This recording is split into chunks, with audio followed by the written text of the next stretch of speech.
Okay, Nicholas, so we're going to shoot for trying to do level 8 for AIM. Next time when I see you, I'll have the form that you guys can fill out. And as I was looking through the keyboard skills, I noticed that you know pretty much everything that you're supposed to be doing. I think we talked somewhat about the scales last week. You have to do all of the majors and all of the minors, so that means even the ones that start on black keys, which you're supposed to be working through systematically in your scale book. And then the cadences are the same. The arpeggios are the 2 octaves with thumb turns. And I don't think you have to do hands together. Let me check. Hands separate or together, so you have a choice on that.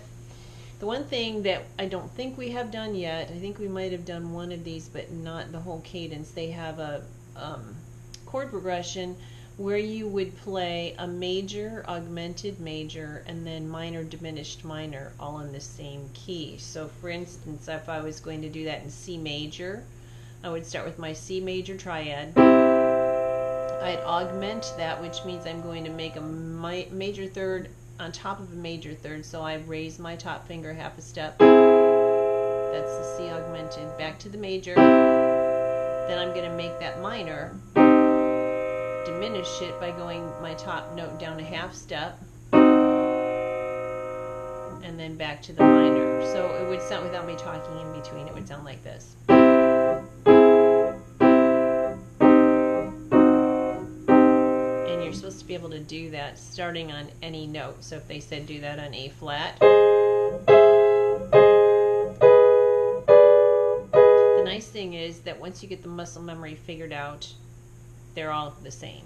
You start with your major triad, and it's just the top note that does all the work with making it, whether it's going to be augmented or diminished. So I think we did major, augmented. Let me see. I feel like we did one of those already. Oh, it was the minor, diminished minor that we've done in the past. So it's just a matter of adding the major, augmented major. And if you need to see that, let's see if I can move the camera so you can see my hand do that. Hope that doesn't make you sick. This is a different camera, so I'm not sure how it works real well. But so let's do this. So if I'm in C, I'll have my, here's augmented, minor, diminished, I'm doing that in G. If you wanted to, oh, I didn't finger that right, but if you wanted to add a little pedal, you can do that to make it prettier. So I'd like you to start working on that as far as adding it to your keyboard skills, so that when we get ready for the AIM test that you won't say, oh, I don't know what those are. And then as far as intervals that you are responsible for listening to, you have major seconds, minor seconds, major thirds, minor thirds, your perfect fourth, perfect fifth, major sixths and minor sixths, major sevenths, and minor sevenths, and then your octaves, which those are easy. So I think the best way to practice those right now is for you just to spend a couple minutes.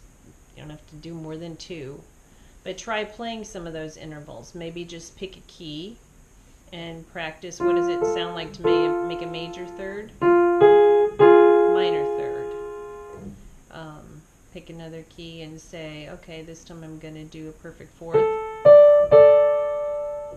Try to get used to that, and then I don't know how you do, if you do those in choir or not, but if you wanted to try to add solfege to that, you know, say you want to just hang out in C, and you know, so you're going, and I don't know the ones, like I think there are different symbols for half steps, and I don't really know those, but I do know this is do re. Yeah, so in the major ones you might want to try to add the solfege if you're familiar with that from school, and it would make it easier for you to figure it out. It probably would help your choir sight singing too if you worked on it from that perspective. So This week, I'd like you to spend 2 or 3 minutes each day just working through some intervals, listening to them, trying to play them, so you get used to hearing them, so that when I test you on them, you'll be able to recognize them better.